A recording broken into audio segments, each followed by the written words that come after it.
அம்ரித் பாரத் திட்டத்தின் கீழ் திருவண்ணாமலையில் புனரமைக்கப்பட்ட ரயில் நிலையங்கள் திறப்பு விழாவிற்காக குவிந்திருந்த திமுகவினர் மற்றும் பாஜகவினர் மாறி மாறி கோஷங்களை எழுப்பியதால் பரபரப்பு ஏற்பட்டிருக்கிறது. அந்த காட்சிகளை பார்க்கலாம்.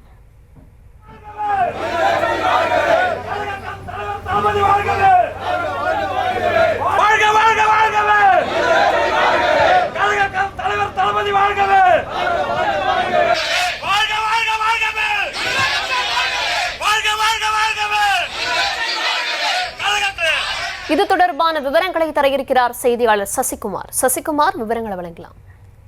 வணக்கம். திருவண்ணாமலை மாவட்டத்தில் அம்ருத் பாரத் திட்டத்தின் கீழ் புனரமைக்கப்பட்ட ரயில் நிலையத்தை பாரத பிரதமர் நரேந்திர மோடி தற்போது திறந்து வைத்திருக்கிறார். தமிழ்நாட்டில் அம்ருத் பாரத் திட்டத்தின் கீழ் புனரமைக்கப்பட்ட 9 ரயில் நிலையங்களை பாரத பிரதமர் நரேந்திர மோடி காணொலி காட்சி வாயிலாக திறந்து வைத்துள்ளார்.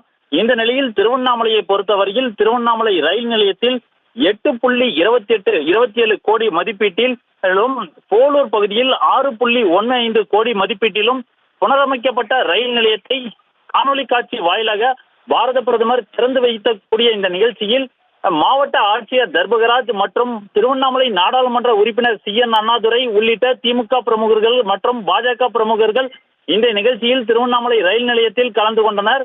இந்த நிகழ்ச்சியின் போது திமுக பிரமுகர்களும் பாஜக பிரமுகர்களும் மாறி மாறி கோஷங்கள் எழுப்பியதால் தற்போது பரபரப்பான சூழ்நிலை அந்த பகுதியில் எழுந்திருக்கிறது.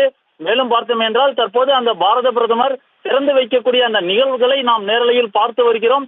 தொடர்ந்து அந்த பகுதியில் ஒரு பதற்றமான இருவரும் மாறி மாறி கோஷங்களை எழுப்பியதால் ஒரு பதற்றமான சூழ்நிலை ஏற்பட்டிருக்கிறது.